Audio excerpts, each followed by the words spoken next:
생일이라는 특별한 날이 일반적으로 사람들에게 주는 의미에 내가 없는 너의 생일이라는 남겨진 사람들의 정서가 더해집니다. 2014년 4월 세월호 참사 이후 남겨진 우리들의 이야기를 합니다. 떠나간 아들에 대한 그리움을 안고 살아가는 엄마 순남은 내부자이고 당사자이지만 그러면서도 약간 떨어져 있는 인물입니다. 생일은 그 인물이 가치 있는 다른 사람들을 이해하고 그들과도 공감하면서 결국 자신이 치유를 받는 이야기를 담고 있습니다. 각자 애도하고 추모하는 방법과 표현하는 방법이 다르고 그런 그들을 모두 존중해야 한다는 메시지를 영화는 던집니다. 다른 사람과 슬픔을 공유하지 못할 수도 있다는 점 또한 존중하면서 그럼에도 불구하고 슬픔을 공유하면 훨씬 좋아질 수도 있다는 것을 영화는 보여줍니다. 영화 생일 공연 읽어주는 기자 천사옥입니다. 난 왜 저항하지 못했나? 상처받지 마라. 취향일 뿐이다. 심리학 책 2권의 저자이고 전자신문 계열사 전자신문 엔터테인먼트 문화예술 담당 기자입니다. 공연 읽어주는 기자 리뷰 12번째, 영화 리뷰 12번째 시간으로 이종원 감독의 생일 리뷰 그런 일 겪고 아무렇지 않으면 그게 더 이상한 거 아니야? 입니다. 전도연 배우가 순남역, 설경구 배우가 정일역, 김보민 배우가 예솔역, 윤찬영 배우가 수호역, 김수진 배우가 우찬 엄마역, 이봉련 배우가 정숙역, 박종환 배우가 영준역, 권소빈 배우가 은빈 역입니다. 리뷰 포인트 1. 더 이상 받아들이지 않겠다는 것은 지금 붙잡고 있는 것을 놓치지 않겠다는 마음. 순남은 영화 생일 초반에 외국에서 돌아온 남편 정일이 들어오는 것을 쉽게 허락하지 않습니다. 집을 비롯한 물리적 공간과 내면의 마음 모두 해당됩니다. 그것을 아는 정일이 한 번에 들어가려고 하지 않는다는 점에 주목할 필요가 있습니다.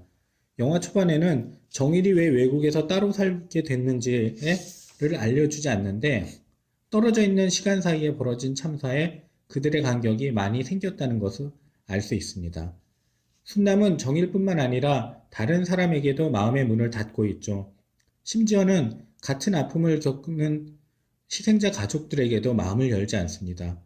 순남이 다른 사람과 상황, 환경 등 더 이상 어떤 것도 받아들이지 않겠다고 하는 것은 지금 붙잡고 있는 것을 놓치지 않으려는 마음 때문일 것입니다. 아들 수호가 이제 없다는 것을 인정할 수 없는 순남은 어떤 것이든 무언가를 한다는 것 자체가 수호를 놓치게 된다는 것이라고 생각하기 때문일 것입니다. 다른 일을 하다가 수호의 마지막 전화를 받지 못한 것에 대한 죄책감, 다 내 탓이라는 죄책감을 가지고 있는 거죠. 실제로 순남의 잘못은 아니지만 모성애와 살아남은 자의 슬픔과 미안함이 크기 때문입니다. 영화 생일은 남아있는 사람들의 이야기, 남겨진 사람들의 이야기입니다. 순남은 수호가 마음속에서 떠나갈까봐 무섭습니다. 이런 순남에게 이제는 극복해야 한다는 조언이 도움이 될까요? 지금 붙잡고 있는 것을 놓을 수 없는 사람에게 억지로 놓으려고 하는 것은 또 하나의 폭력일 수 있습니다. 가족에 대한 미안함을 안고 살아가는 아빠 정일은 순남을 타이르고 비난하려 하지 않고 있는 그대로를 존중합니다. 어떤 사람은 정일이 더 적극적으로 했어야 하는 거 아니냐 말할 수도 있지만 있는 그대로를 존중하면서 기다려주는 정일의 마음에 감정이입하면 그런 정일의 마음은 얼마나 아플까 느껴져 순간 울컥해집니다. 기다림의 시간이 필요한 것은 순남뿐만 아니라 정일, 오빠와의 행복한 기억을 간직하고 있는 동생 예솔, 그리고 주변의 많은 사람들에게 모두 해당될 것입니다. 현실에서도 마찬가지입니다. 리뷰 포인트 2.